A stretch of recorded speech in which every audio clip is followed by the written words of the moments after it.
Alright, Merry Christmas. I'm getting my vehicle towed today. One of the worst and scariest parts of van life is that you can go from having the best adventure of your life to facing one of your worst nightmares. Which is why I'm so incredibly thankful that I hit an incredible stroke of luck on the timing of this incident being on Christmas Day when I was with my family already. If it had happened just a few days earlier when I was on the road full time, I'd be stranded in Canada, thousands of dollars in on hotel rooms, or maybe even a flight or two. I've been living in vehicles on and off for years now, however, this was definitely a first. So on Christmas Day, I went to drive my van and it wouldn't start. This typically is not a big deal for me because I have the Red Manager Alpha 100, which can send charge back to the vehicle battery when it's dead, which is one of the simplest and fastest ways to jumpstart a vehicle, and I have been so thankful for it. Sheesh. Let's see.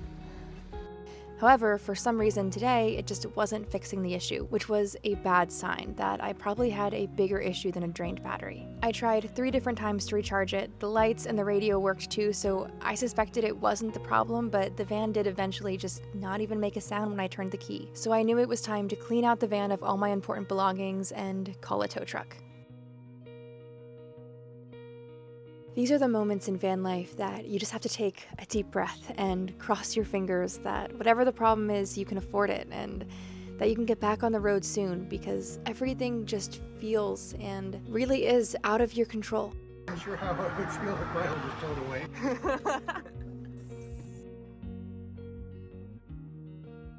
Those videos were taken 20 days ago and I still have no idea when I'm going to get my van back, which is really scary, and honestly it gives me a really weird feeling, because I always describe this feeling as being a turtle without a shell, because that's my home.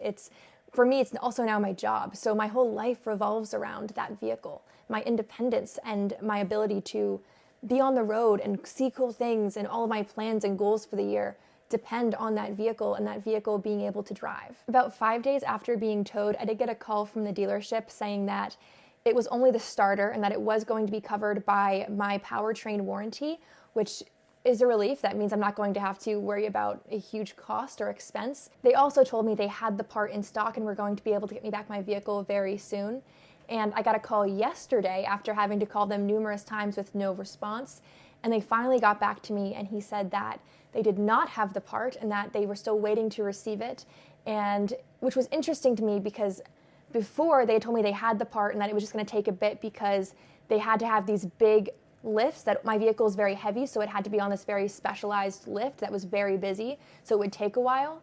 And then now all of a sudden they don't have the part, and it's a whole different issue. So that's a little bit sketchy to me. And if it wasn't an issue of being towed and my vehicle not turning on, I would just go back and get my vehicle and take it somewhere else.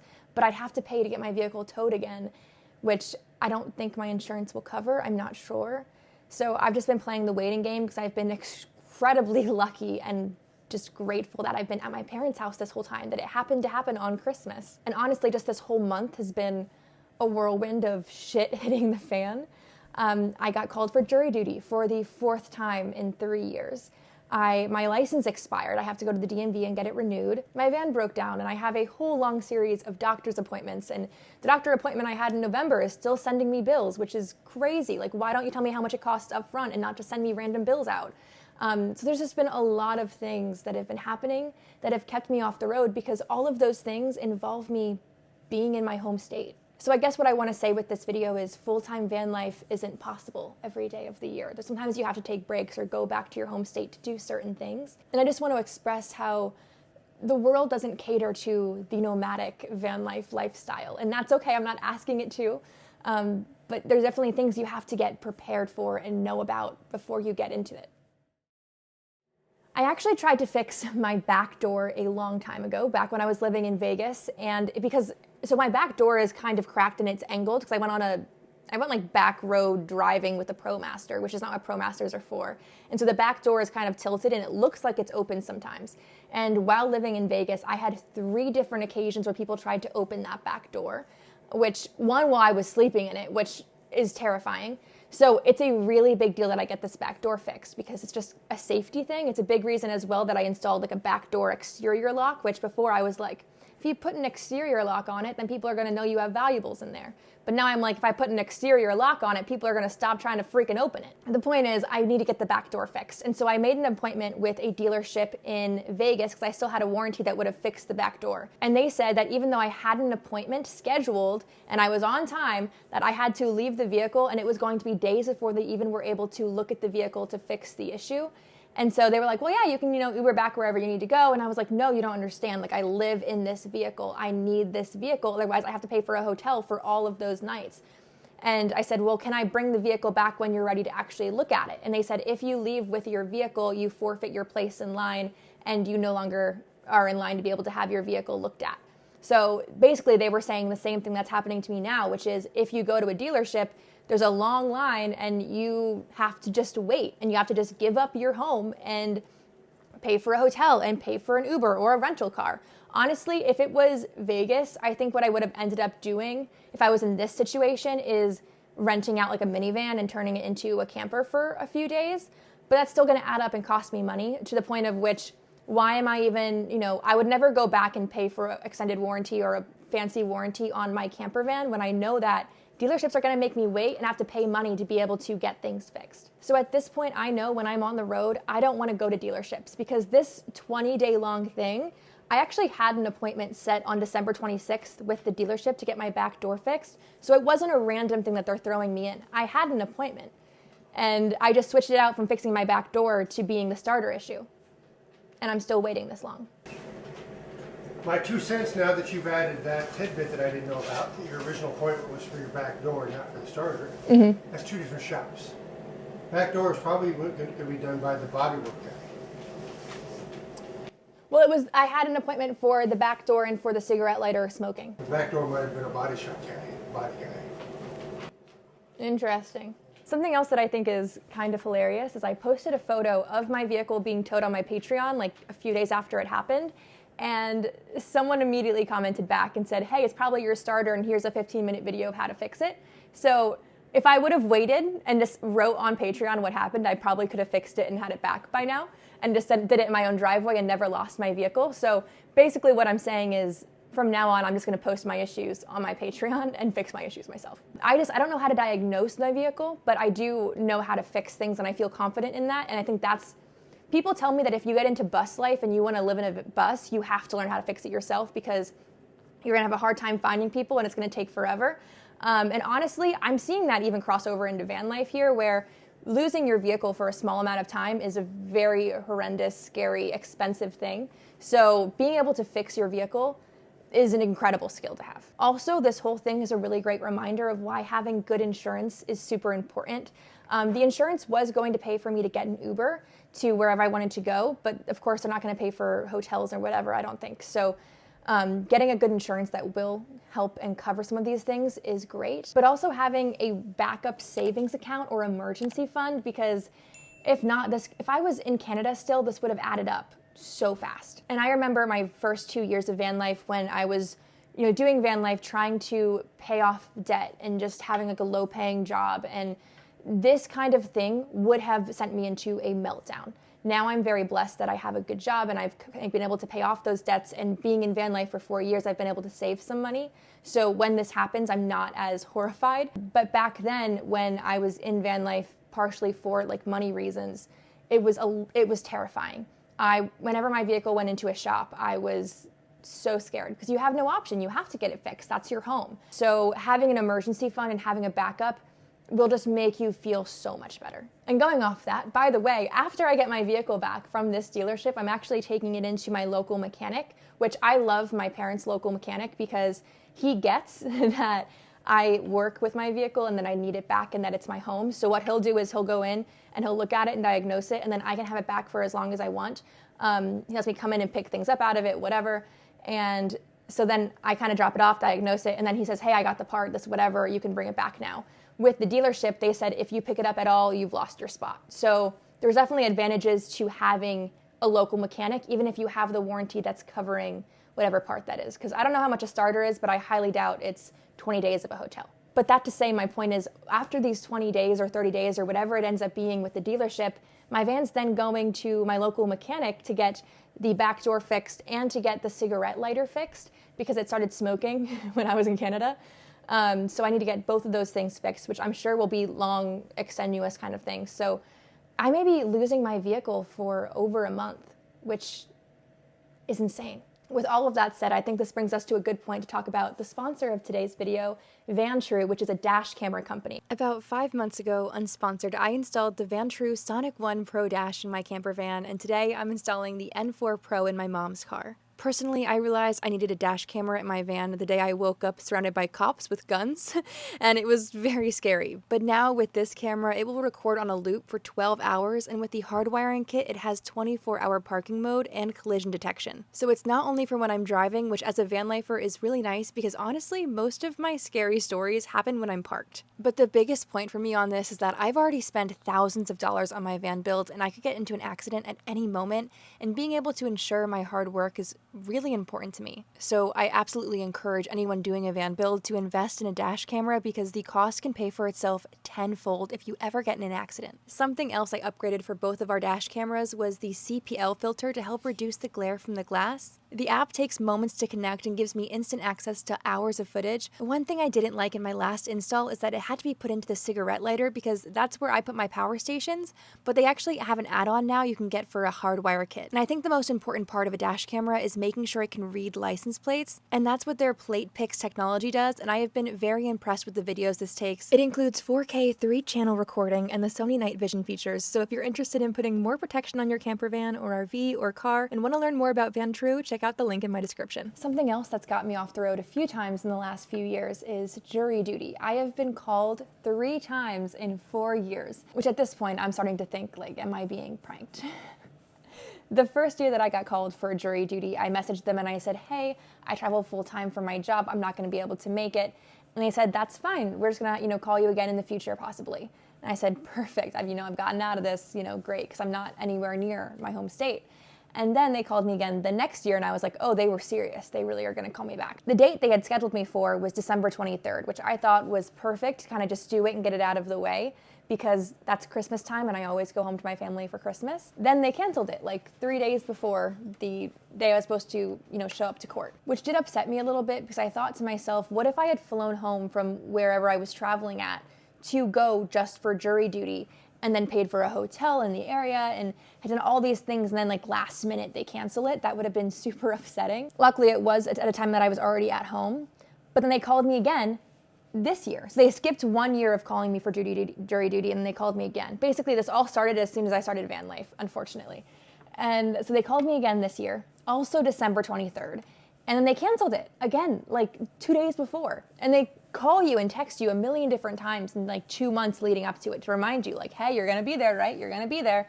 And honestly, like, the number of times they call and text you should be considered harassment. It's terrible.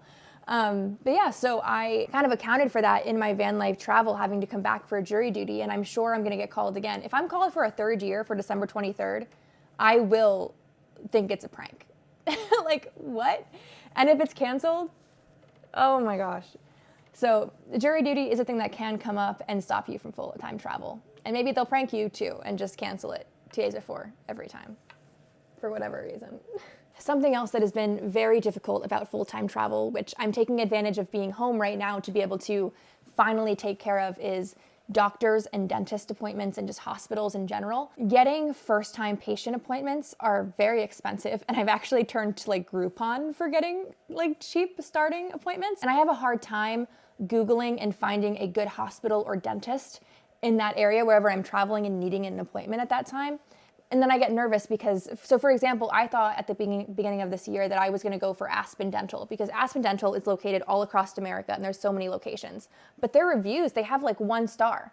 And people are talking about how they're a scam and they're overpriced and there are all these different issues with Aspen Dental. So I decided not to go that route. Something else that I've learned is that they cannot transfer x-rays from like location to location. I guess when you transfer an x-ray, like scan it or whatever and send it over, it's not the same quality, so they have to retake them. That's what I've been told at numerous locations. So they have to retake them, and x-rays are very expensive. So I have racked up in x-ray bills in the last few years, which is why while I'm home right now for these numerous mechanical issues with my van, I'm just stacking up on hospital and dental visits and just getting everything done so that I don't have to keep, worrying about this on the road, because it's very difficult. And having put things off for years because of the difficulty of those situations when I'm on the road, I've now made some of the issues worse.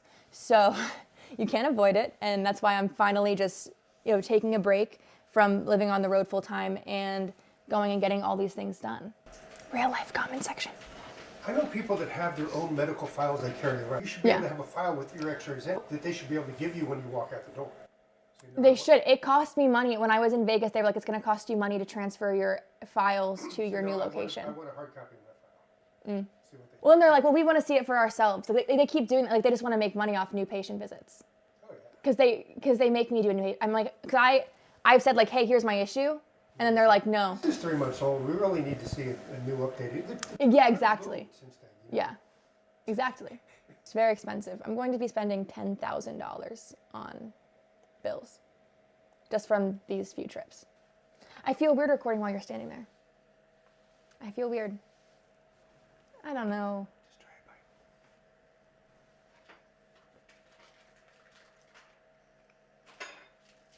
it, I don't know how I feel about that. I don't know. I've never tried it before either.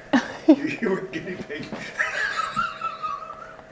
Something else that happened at my most recent doctor's appointment is they actually mailed to my domicile my billing information, my loan information, and this like new card that I have for this new like discount thing that I'm doing to be able to save some money on my hospital bills. And they mailed it to my parents' house, and it has like a physical card that I need. And if I wouldn't have been at home, I wouldn't have been able to get that and be able to bring that to my next appointment. So that would have been an issue. That was a big reason why when I lived in Vermont and when I lived in Vegas, I got a PO box. But even still, when I had PO boxes, all my important mail I send to my parents' house, because I've actually like lost numerous things, because when I canceled my PO box in Vegas, I put in to have it forwarded to this address, but it didn't ever get forwarded. So that really sucks. And a really great example of why that's important is because my debit card, it expired and they sent me out a new one and I didn't even notice. And so the day of the Bills game, when I was up in like northern New York, I didn't realize my debit card had expired and that they had mailed me a new one to my parents' house, because it was like an unmarked envelope, so no one opened it to be able to like send me an image. We didn't think it was important. So I didn't have a debit card to be able to use an ATM to be able to get cash to get parking. So I went to like 5 different ATMs. I called a bunch of different people, and it was very difficult. But because that mail wasn't sent directly to me and I wasn't able to get it, I had some difficulty there, which sucked. There are services like America's Mailbox that will actually open all of your mail, take photos of it, and send it to you. So I would have been able to be notified by that. But I'm just very lucky that my parents opened my mail for me, because it's a lot cheaper. Also, when I was in Vegas, I went to a doctor's appointment, and it was in like a little shopping mall. My appointment was at like 7:15. I showed up at 7 a.m. And when I finished my appointment, like 3 hours later, I come out and I have a parking ticket on my vehicle that said overnight parking, and they had written it at 7:55 a.m. So they had just assumed, because my vehicle looked like a camper van, that I was parked there overnight, even though it was almost 8 a.m. And I got a ticket for it. And obviously I called it and I fought it, and I actually did win and I didn't have to pay it. But it's more about how that makes you feel than it is about the money in the end. It's about how it makes you feel like you don't belong in places where you're totally allowed to be. And it was like a shopping center at 8 a.m. and I was told I didn't belong there. At my last job, when people found out that I was living in my van, I thought it would be like this, oh, cool, I love van life kind of conversation, but it ended up being oh, I'm so sorry, how can I help you? Do you want me to make you dinner? Can I help in any way? We can get you extra shifts, and it was this, they treat you differently and they treat you like a sad case, even though, even if you're doing it because you love it and you're passionate about it and you enjoy it, you still get those moments. And even though my van is a very expensive van and it looks very nice, it's not about aesthetics. Like, you're still going to be treated like you're homeless sometimes and just face a lot of different prejudices. Something that really, really bothered me though about that situation more than the ticket was that in my back windows, which I just got new back window covers and they're great, which this is, part of why I did that. They actually went to my back windows and wiped off the dirt and then looked in my vehicle. And I could tell, this is how I knew before I even saw the parking ticket that someone had been at my vehicle, was because the back windows were wiped down so they could look in. And just the idea of, while I'm not being at my vehicle, someone like glaring into my private personal home felt so intrusive and wrong. And in some ways, I just kind of felt personally violated, which is a big reason why I got those back window covers, because I don't know how to, I think if you own a van and you live in your vehicle, it's like you coming home and then realizing someone walked through your house when you were gone. And it felt so icky. While living in Vegas, I woke up to a lot of different things. Knocks on vehicles, woke up surrounded by police, all these different weird things. And people will just tell you, like, oh, go live in the middle of like the desert, go to public land, and you'll get rid of those things. But cities are the epicenter of life and of work and of doctor, hospitals and things like that. And the last thing that I have to do this month that's keeping me off the road from full-time van life is renewing my driver's license, which you can, in some places, be able to do that completely online. You can send it in, they'll mail it to you, which again requires you either having a PO box or a mail forwarding service, or someone be able to receive that. I actually wanted to get a real ID, and I wanted to get a new photo picture because my picture's me at 16. So I'm hoping I don't look like what I looked like when I was 16. Hopefully. So I wanted to go into the DMV and get a new one. So being able to go to my state DMV involves me being home and off the road. And I think that pretty much sums up this video. What I really want to say is that be prepared if you want to get into this lifestyle to know that society is not going to cater to you. If you want to get into van life, you got to be ready for anything at any time and be adaptable. I think that's the number one skill that not only have I learned in van life, but that I've gotten very good at, is being adaptable and flexible, because things are always going wrong or going weird or being different, and you just gotta learn to go with it. Say hi. What are you doing? What are you doing?